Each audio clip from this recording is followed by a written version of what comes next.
Vamos ahora a hablar de la creciente tensión en Venezuela. Pasado mañana debería juramentar un nuevo mandato Nicolás Maduro, mientras el ex candidato presidencial de la oposición, Edmundo González, amenaza con entrar al país precisamente para intentar impedir esa asunción. La oposición denuncia un aumento de las acciones que buscan amedrentar a sus dirigentes, por ejemplo, secuestros, todo esto por parte del régimen de Maduro. Cuando faltan solo 2 días para una jornada que la oposición venezolana espera que sea histórica, el ex candidato Edmundo González continúa su gira por distintos países, antes de su anunciado desembarco en Caracas, donde pretende jurar como presidente e impedir un tercer mandato de Nicolás Maduro. De visita en Panamá, el mandatario de ese país reconoció a González como presidente electo de Venezuela. Es una manifestación que agradecemos. Me ha designado y me ha llamado como lo que me designó el pueblo venezolano al favorecerme en los resultados como presidente electo. Pero mientras tanto, Edmundo González sigue sin recibir ninguna novedad sobre el paradero de su yerno Rafael Tudares. Su familia denunció que fue interceptado en su auto y secuestrado frente a su hijo. A medida que se acerca el 10 de enero, la oposición acusa que crece el asedio sobre sus dirigentes y su círculo cercano. María Corina Machado aseguró el martes que hubo rondas de agentes alrededor de la casa de su madre. Y el partido Voluntad Popular notificó la desaparición del ex candidato presidencial Enrique Márquez, que tras las elecciones de julio se sumó a las acusaciones de fraude contra Maduro. Se lo lleva por delante, violando flagrantemente nuestra Constitución. No quiero complicar con detalles jurídicos, pero aquí hay un fraude procesal constitucional. La oficialista Asamblea Nacional Venezolana declaró personas non gratas a los 9 expresidentes que acompañarán a Edmundo González en su intento por volver al país, al acusarlos de entorpecer la juramentación de Nicolás Maduro. Deben ser tratados como lo que son, como invasores, como narcotraficantes, como corruptos, como pedófilos y como abusadores de mujeres. Y a puertas de la toma de posesión, Nicolás Maduro movilizó a las Fuerzas Armadas y a la policía con el fin de contrarrestar lo que él denominó un supuesto plan para impedir su investidura. Aseguró haber detenido a 7 mercenarios estadounidenses, colombianos y ucranianos, que según él planeaban acciones desestabilizadoras en Venezuela. Están convictos y estoy seguro que en las próximas horas estarán confesos. Venían a desarrollar acciones terroristas contra la paz de Venezuela. Incertidumbre política que crece de cara al 10 de enero, en medio de un ambiente de tensión y amenazas que podría terminar desencadenando una nueva ola migratoria en la región.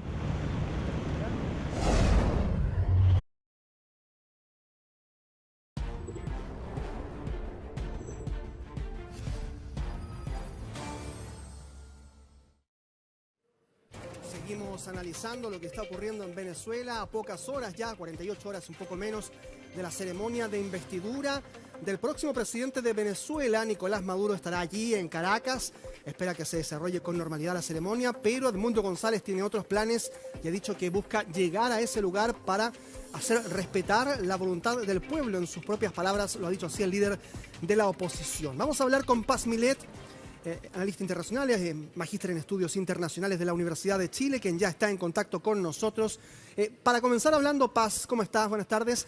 De lo que está ocurriendo también con Nicolás Maduro, que ha militarizado la ciudad de Caracas, que ahora ha dicho que ha detenido a mercenarios estadounidenses. Estados Unidos dice ahora que no tiene nada que ver con un complot, pero todo esto es parte también, nos imaginamos, de una estrategia comunicacional del actual mandatario, ¿no? ¿Cómo está, Paz?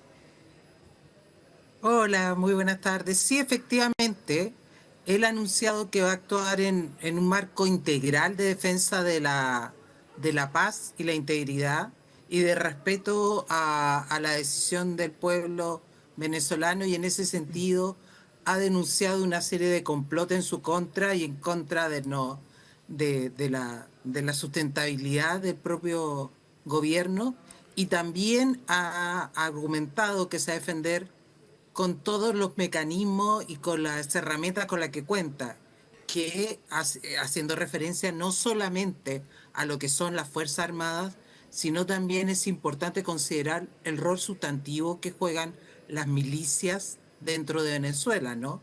Y el componente bastante importante al que hacen referencia.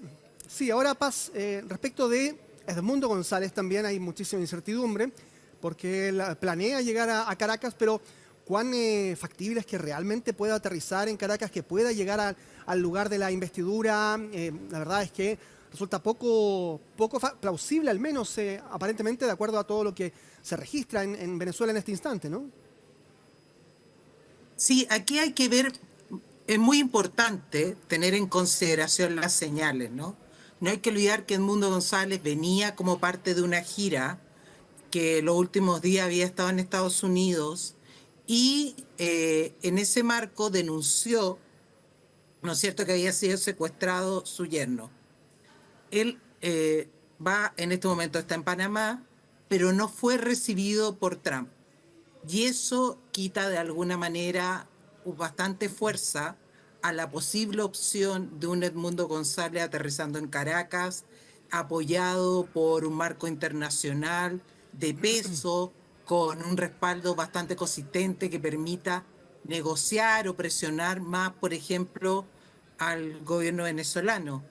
Las condiciones, las circunstancias en que se ha desenvuelto González en los últimos días, yo creo que se han visto bastante disminuidas con el gesto desde el gobierno de Trump de no recibirlo, o sea, del presidente electo, y las señales que ha dado Biden de condena hacia Maduro y de un apoyo más bien emotivo o de un apoyo limitado son bastante importantes para medir las posibilidades reales que tendría, por ejemplo, un Edmundo González de aterrizar en Caracas, de efectuar alguna presión en esta línea. Sí, Paz.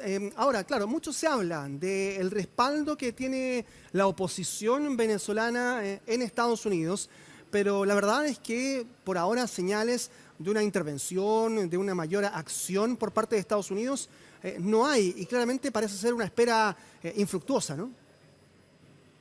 Exactamente, incluso al contrario, han habido señales desde ciertos miembros del Partido Republicano de que Trump finalmente estaría por la opción de trabajar en un escenario en que no podrían haber cambios, que va a persistir, ¿no es cierto?, la presencia de Maduro, porque sin duda Trump tiene muy en consideración la herencia de Guaidó y lo que significó definir a Guaidó como presidente encargado y los riesgos que sería, ¿no es cierto?, apoyar a González en circunstancias que, por ejemplo, no estuviera en condiciones de ejercer el poder real, como Guaidó al final, ¿no es cierto? Claro. Pudo nombrar embajadores, pero no tuvo la capacidad de ejercer el poder político ni económico, ni lo importante también en el actual escenario de Venezuela, también a nivel de seguridad. Sí, ahora, Paz, ¿cuál es la percepción que se genera entonces a nivel internacional del futuro de Venezuela con Nicolás Maduro afincado en su propio régimen, con todos los poderes de Estado de su lado, artificiosamente o no, digamos? Pero lo cierto es que hay aparentemente un escenario en el que se puede perpetuar bastante en el poder Nicolás Maduro, más allá de los intentos de la oposición. ¿Qué debería ser una oposición a partir de ahora, más allá de lo que ha ocurrido en esta última elección y con un Edmundo González que persiste, aunque la figura es María Corina Machado? ¿Cómo se ve el escenario también para una oposición a partir de ahora?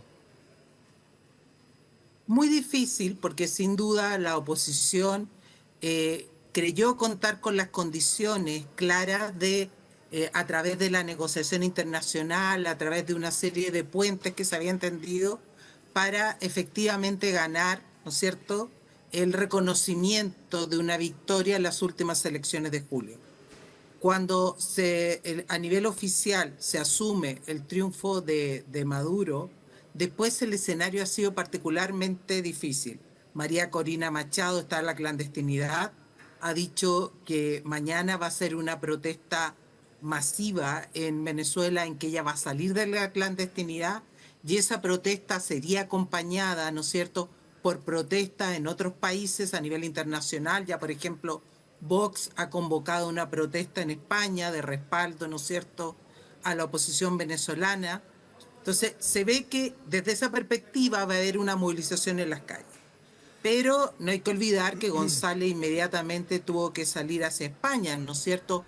No tuvo capacidad de defender el triunfo que argumentaba había obtenido en las urnas desde Venezuela. Entonces, el escenario es difícil. Han buscado tender puentes con distintas acciones internacionales que pudieran apoyarlos, pero esto ha sido infructuoso en una primera etapa y la gran confianza es que se puede ir transitando en un diálogo hacia internamente, ¿no es cierto?, hacia un cambio en la situación, porque también está la posición de otros países que se han manifestado en contra de cualquier tipo de intervención en política interna. Sí. Lo ha dicho la presidenta mexicana al respecto, ¿no es cierto? Que además es mal mirado también, ¿no? Es una, más allá de que pueda haber un consenso de que efectivamente tiene la razón Estados Unidos o no, una intervención internacional siempre genera resquemor. No, sí, genera resquemor por lo que significa intervenir en otro estado, claro, pero también por la situación interna de hoy de Venezuela, ¿no? Porque la verdad es que uno dice, bueno, intervengo cuando me retiro. ¿Qué respaldo hay para esa intervención, por ejemplo? Sí, en ese sentido también nos imaginamos que habrá que ver cuál es el rol que tendrá el propio presidente Donald Trump. Seguimos con Paz en contacto, se nos parece que se nos había ido la señal con Paz Milet, magíster en estudios internacionales de la Universidad de Chile. Ahí la estamos escuchando, ¿no, Paz? Sí, perdón. La verdad es que no solamente por lo que significa en una intervención en política interna de otro estado, sino hay un tema fundamental. Se interviene en esta circunstancia en Venezuela, pero esto puede derivar a una tensión mucho mayor. Claro. Aquí hay Fuerza Armada y milicia, esto puede derivar en una guerra civil. Sí, efectivamente. Ese es el escenario más temido probablemente para un país como Venezuela, que ya sufre también con millones de sus ciudadanos que han debido salir de las fronteras. Paz, queremos agradecerle estos minutos de conversación con el programa Hoy en el Mundo y por supuesto estaremos atentos al desarrollo de las noticias para establecer un nuevo contacto. Muchas gracias, adiós. Esté muy bien.